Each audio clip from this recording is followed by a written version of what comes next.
Okay, so the calibration curve was already generated. So as you can see on the screen, all the solutions were already combusted here. And you can see that these are the peak heights. You'll actually notice that the first standard solution seems to be higher than the second and third. So I'm thinking of running another standard one solution. Anyway, so this is how the graph looks like. So what we're going to do is we are going to click on the different cells. So there are three cells: cell 0, cell 1, and cell 2. Cell 0 is the most sensitive. So we use that for drinking water, for very clean samples. Cell 1 I normally use for fish, also wastewater samples, and other samples that have more or less in the mid-range concentration of mercury. And cell 2, I used that for the lipstick, which had around ppm levels. Okay, so that really depends on the concentration range, your target concentration range. So for cell 0, I use that for the cleanest samples, and cell 2 is the least sensitive. Okay, I've already validated cell 0 and cell 1. So if we're going to look at the screen, cell 0, so that's how it looks like. You can see that the absorbance are around 0.0 range to point something range, right? For cell 1, you can see that the absorbance will become lower, right? Because it's less sensitive. But I think I will choose cell 1 for this, because I'm going to analyze ballast water, which is more or less probably contaminated.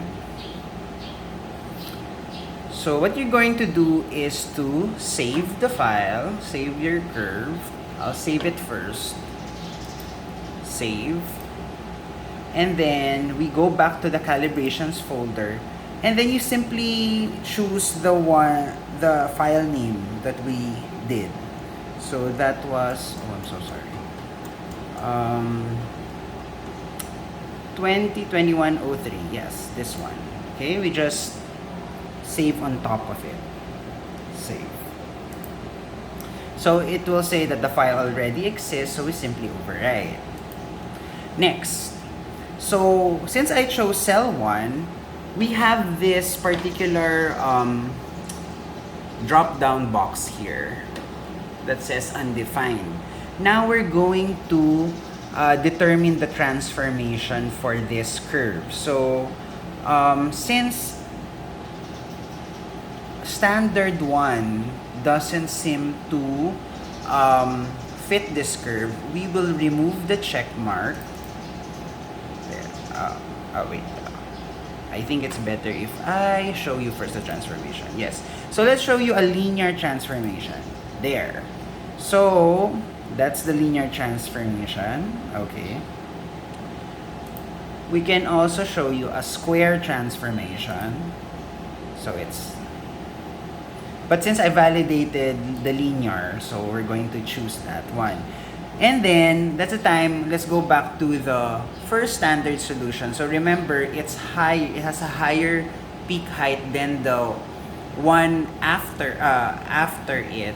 So I'm going to remove the check mark. So from 0.9947, we can see that the R will improve to 0.9983. Okay? But, as I told you earlier, I'm planning to run standard 1 solution again and see if I can improve this calibration curve.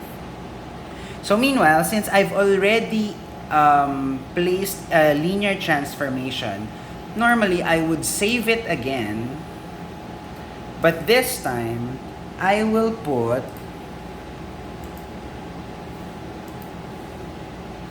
cell 1 because I'm choosing that cell, and then the type of transformation, linear, and then click on save. Okay, so that will help me differentiate the calibration curve without the transformation from the calibration curve that has been already transformed. Okay, and let's see, I'm going to put a standard one solution first and see if I can improve the curve.